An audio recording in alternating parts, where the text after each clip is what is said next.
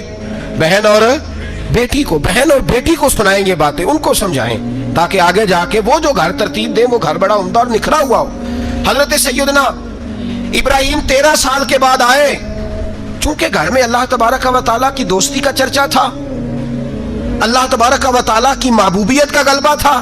13 سال کے بعد فلما بالغ معه السعی، بیٹا جب اتنا بڑا ہوا کہ ساتھ چلنے لگا تو حضرت ابراہیم نے اپنے بیٹے کو بلا کے کہا بیٹا مجھے خواب آئی ہے، میں تجھے ذبح کر رہا ہوں، تیری کیا رضا ہے؟ تو حضرت اسماعیل کہنے لگے یا ابت افعل ما تؤمر، ابا جی اللہ جیسے حکم دیتا ہے میرے ساتھ ویسے ہی کریں، جیسے اللہ حکم دیتا ہے ویسے ہی، بولیے ویسے ہی کریں. حضرت حاجرہ کو کہا کہ ایک دوست نے دعوت کی ہے تو وہاں جا رہے ہیں. بی بی مطمئن ہے، تفصیلات کی ضرورت نہیں، ختم بات، اعتبار ہے، مطمئن ہو گئی. شیطان پیچھے سے آیا اماں کے پاس. ذرا تھوڑی دیر کے لیے تصور جمائیے، یہاں تو پڑوسن آ کے کوئی بات بتا دیتی ہے خاوند کے بارے میں تو کئی مہینے جھگڑا جاری رہتا ہے، پڑوسن محلے دار. شیطان نے آ کے بتایا لفظ کیا ہے؟ کہا حضرات تمہیں پتہ ہے کہاں جا رہے ہیں؟ کہا دوست کی دعوت میں. تو کہنے لگے دوست کون ہے؟ رب کریم. اور ابراہیم کا خیال ہے کہ اس رب نے مجھے حکم دیا ہے کہ میں ذبح کروں. تو حضرت حاجرہ کہنے لگی کبھی باپ بھی بیٹے ذبح کرتے ہیں؟ تو شیطان کہنے لگا ان کا خیال ہے کہ ان کے رب نے حکم دیا ہے. تو جناب حاجرہ فرمانے لگی اگر رب نے حکم دیا تو پھر تو مجھے شیطان لگتا ہے، تو مجھے شیطان لگتا ہے. کہا کیا مطلب؟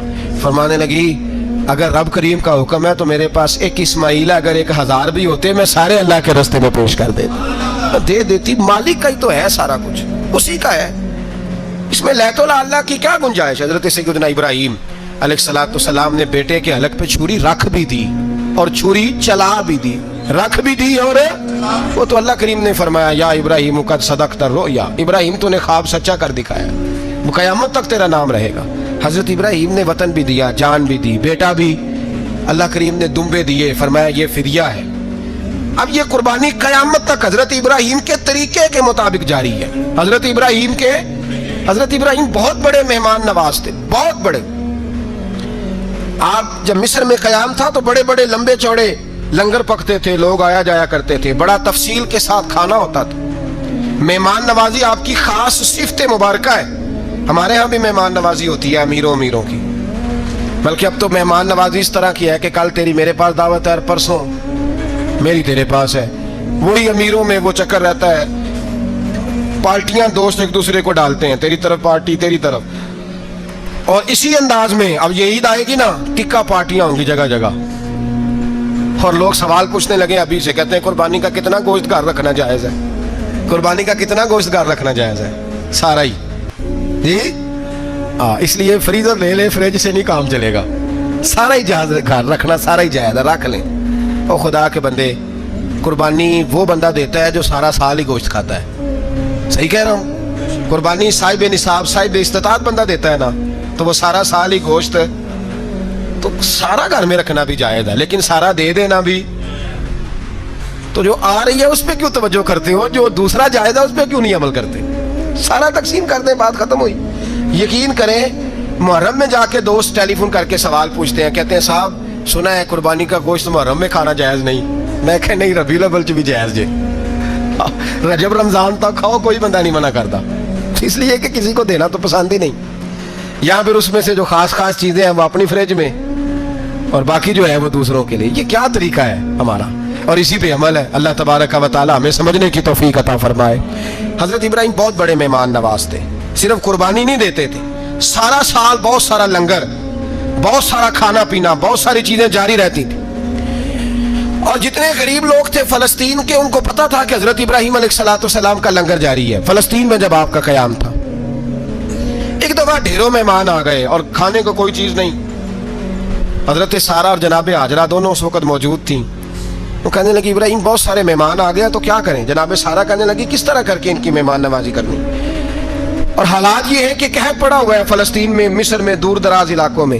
تو حضرت ابراہیم کہنے لگے یہ اللہ کے مہمان ہیں اور ہمیں رب کریم کا بندہ سمجھ کے آ گئے ہیں، اللہ ہی بندوبست کرے گا. فرمانے لگے میرا مصر میں ایک دوست ہے، وہ قحط کے دنوں میں غلہ جمع کر لیتا ہے، میں اس کی طرف پیغام بھیجتا ہوں، مجھے امید ہے وہاں سے غلہ ملے گا. 2 3 5